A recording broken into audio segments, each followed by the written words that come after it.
Hello दोस्तों। तो स्वागत है हमारे चैनल पर पीडीएम ज्ञान स्टडी में।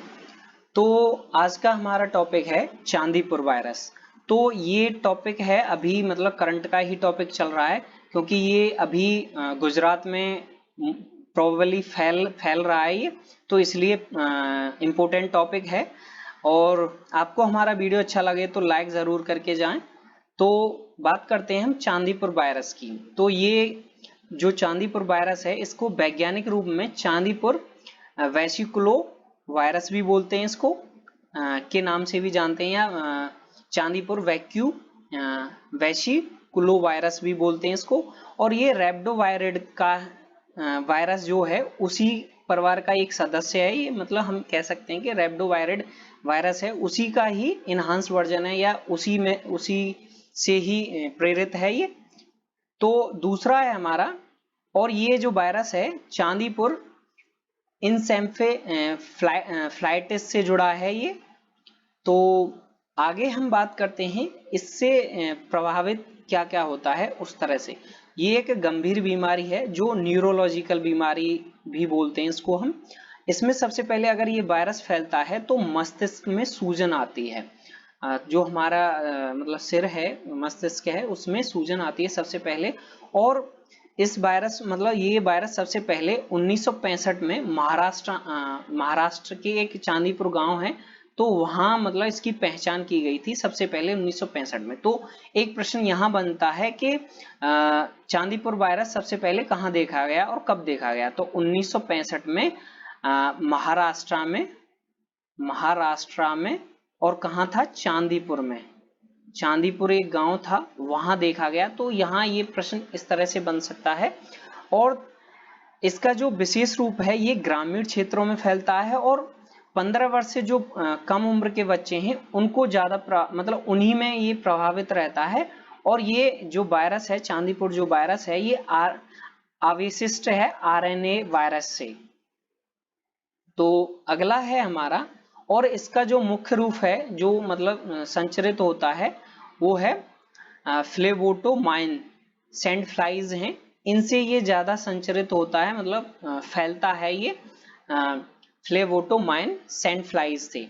और इसका जो आमतौर पर प्रभाव देखने को मिलता है, जो प्रारंभिक मानसून रहता है, जैसे वर्षा आंधी तूफान जब आते हैं, तो जो प्रारंभिक मानसून रहता है, वर्षा का जो प्रारंभिक मानसून रहता है, तब ये सबसे पहले मतलब जब ज्यादा फैलने की संभावना इसको रहती है, प्रचुर मात्रा में होते हैं।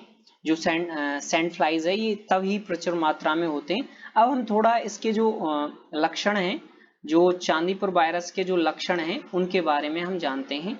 तो इसके जो लक्षण हैं वो हैं जैसे तेज बुखार आना और उल्टी होना, मानसिक स्थिति में परिवर्तन होना, मतलब मानसिक, और दौरे आना अचानक से, और दस्त लगना, न्यूरोलॉजिकल दोष होना। तो इस तरह के ये लक्षण हैं।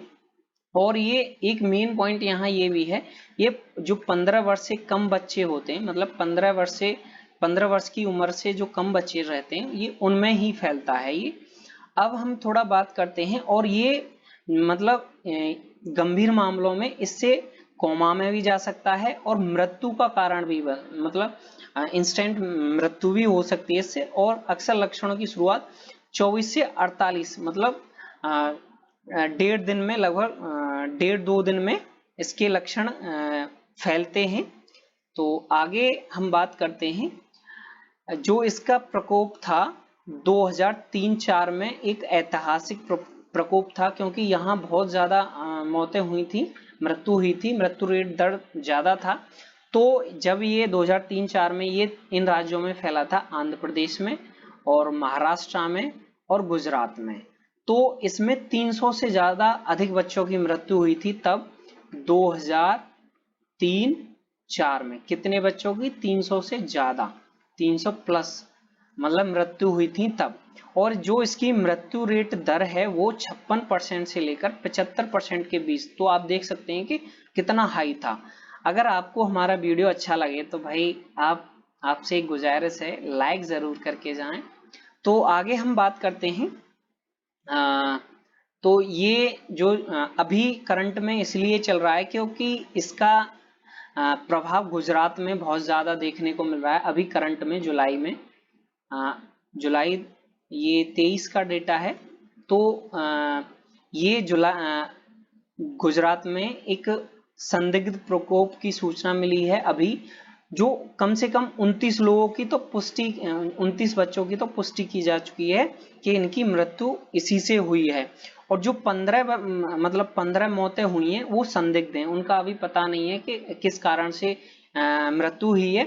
और इसका जो प्रकोप है वो एमपी में भी देखने को मिल रहा है अभी और राजस्थान में भी।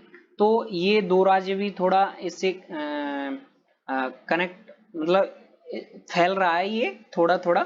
तो आप ये देख सकते हैं कि अभी 29 बच्चों की पुष्टि हुई है, कम से कम इतने मामले हैं, और 15 अभी संदिग्ध हैं।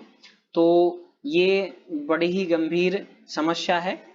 तो थैंक यू। अगर आपको हमारा वीडियो अच्छा लगा हो तो लाइक करके जाएं और सब्सक्राइब करें और शेयर करें।